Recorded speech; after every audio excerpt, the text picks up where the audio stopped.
क्या आपने कभी सोचा है कि उत्तर प्रदेश जैसे विशाल और युवा बहुल राज्य में हर साल हजारों लोग क्यों अपनी जान दे रहे हैं? क्यों लखनऊ और कानपुर जैसे बड़े शहर से लेकर बुंदेलखंड और मध्य यूपी तक के इलाके मौत के गढ़ बन चुके हैं? क्या पढ़ाई का दबाव, बेरोजगारी, गरीबी और पारिवारिक तनाव युवाओं को जीने से ज्यादा मौत की ओर धकेल रहे हैं? और सबसे अहम सवाल, क्या सरकार इस बढ़ते संकट को लेकर कुछ कर रही है या फिर हाथ पे हाथ धरे बैठी है? पिछले 5 वर्षों में 18 से 40 साल की उम्र के 17,509 युवाओं ने आत्महत्या की।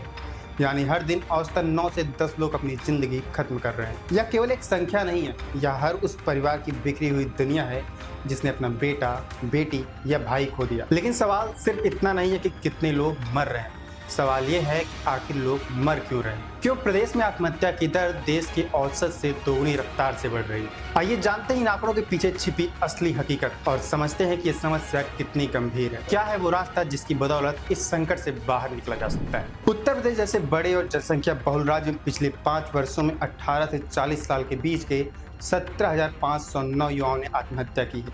यह सिर्फ एक आंकड़ा नहीं है, बल्कि समाज और शासन व्यवस्था पर एक गहरा प्रश्न चिन्ह है। औसतन हर साल हजारों युवा अपनी जान दे रहे हैं और सबसे गंभीर बात यह है कि यह प्रवृत्ति लगातार बढ़ रही है। राजधानी लखनऊ इस मामले में सबसे ऊपर है, उसके बाद कानपुर नगर और बांदा जैसे जिले आते हैं। आंकड़े बताते हैं कि बुंदेलखंड और मध्य यूपी की स्थिति सबसे खराब है। यहाँ प्रति जिले औसतन 382 लोग आत्महत्या कर रहे हैं, जबकि पश्चिमी यूपी में यह संख्या 180 और पूर्वांचल में 178 है। यह अंतर स्पष्ट करता है कि जहाँ आर्थिक असुरक्षा, पलायन और गरीबी ज़्यादा है, वहाँ आत्महत्या की दर भी कहीं अधिक है। अगर हम राष्ट्रीय औसत देखें तो देश में युवाओं की आत्महत्या की दर लगभग 4% है, जबकि उत्तर प्रदेश में यह दर 9% सालाना वृद्धि के साथ देश की औसत से दोगुने से भी ज़्यादा है। यह साफ संकेत है कि राज्य में समस्या नियंत्रण से बाहर जा रही है और यह तुरंत ठोस कदम नहीं उठाए गए तो आने वाले वर्षों में स्थिति और गंभीर हो सकती है।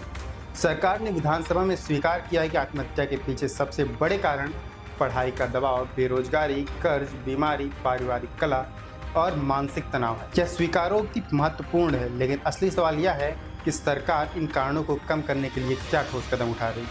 अगर हम देखें तो ग्रामीण इलाकों में मानसिक स्वास्थ्य सेवाएं लगभग शून्य हैं।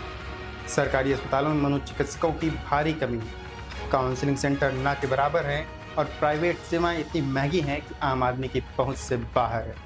और यही सबसे बड़ी कमजोरी। प्रदेश में आत्महत्या दर बढ़ने के कई आयाम, शिक्षा प्रणाली में छात्रों पर अत्यधिक दबाव, परीक्षा में फेल हो जाने का डर और करियर की अनिश्चितता उन्हें डिप्रेशन की ओर धकेल रही है। उत्तर प्रदेश उन राज्यों में शामिल है जहां छात्रों की आत्महत्या दर सबसे अधिक है। राष्ट्रीय अपराध रिकॉर्ड ब्यूरो के अनुसार अकेले 2022 में उत्तर प्रदेश में 1000 से अधिक छात्रों ने जान दी। दूसरी तरफ बेरोजगारी और आर्थिक असुरक्षा युवाओं को तोड़ रही है। प्रदेश में बेरोजगारों में आत्महत्या की दर 18.85% रही।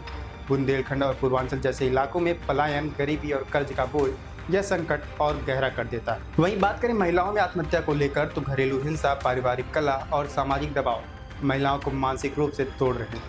एनसीआरबी 2022 के अनुसार उत्तर प्रदेश में गृहिणियों में आत्महत्या की दर 19.95% दर्ज की गई। यह संख्या दिखाती है कि संकट केवल युवाओं तक सीमित नहीं है, बल्कि सामाजिक ढांचे की गहरी खामियों को उजागर करता है। अब सवाल है कि इस स्थिति से बाहर कैसे निकला जाए। इसके लिए पहला कदम होना चाहिए कि हर जिले में मुफ्त काउंसलिंग और मानसिक स्वास्थ्य केंद्र स्थापित किए जाएं। मानसिक स्वास्थ्य सेवाओं को केवल शहरों तक सीमित नहीं रखा जा सकता, गांव, कस्बों तक उनकी पहुंच सुनिश्चित करनी होगी। दूसरा कदम होना चाहिए कि स्कूल और कॉलेज स्तर पर मानसिक स्वास्थ्य शिक्षा अनिवार्य की जाए। छात्रों को केवल पढ़ाई में अंक लाने की होड़ में नहीं झोंकना चाहिए, बल्कि उन्हें जीवन कौशल, तनाव प्रबंधन और भावनात्मक संतुलन सिखाना चाहिए। तीसरा कदम बेरोजगारी और आर्थिक असुरक्षा को दूर करने का होना चाहिए। प्रदेश में सरकारी नौकरियों की कमी और प्राइवेट सेक्टर में अनिश्चितता युवाओं को निराशा के दलदल में धकेल गई। सरकार को रोजगार सृजन और आर्थिक अवसरों को बढ़ावा देने पर सबसे ज़्यादा ध्यान देना चाहिए, खासकर उन इलाकों में जहां पलायन और गरीबी चरम पर है।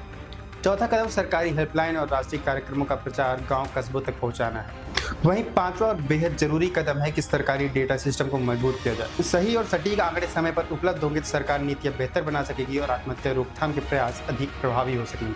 आज तक मानसिक स्वास्थ्य को सामाजिक और राजनीतिक स्तर पर गंभीरता से नहीं लिया गया। यही कारण है कि आत्महत्या दर घटने के बजाय लगातार बढ़ रहे हैं। उत्तर प्रदेश जैसे बड़े राज्य में संकट केवल व्यक्तिगत त्रासदियों का सिलसिला नहीं, बल्कि अब पूरे समाज और शासन व्यवस्था की असफलता का प्रमाण। इसे केवल एक स्वास्थ्य समस्या मानकर नहीं छोड़ा जा सकता, चाहे एक सामाजिक, आर्थिक और नीतिगत संकट है। अगर आज ठोस और जमीनी कदम नहीं उठाए गए तो आने वाले वर्षों में यह समस्या और गंभीर होगी। आत्महत्या का बढ़ता ग्राफ केवल सरकार की नीतियों की कमियों को ही उजागर नहीं करता, बल्कि हमें यह भी सोचने पर मजबूर करता है कि क्या हम अपने युवाओं को जीने की वजह दे पा रहे हैं। आपको क्या लगता है कि आखिर इस सुसाइड के बढ़ते हुए ग्राफ को कम कैसे किया जा सकता है? कमेंट करके जरूर बताएं। ऐसी और तमाम बड़ी जानकारियों के लिए देखते रहें यूबी न्यूज़।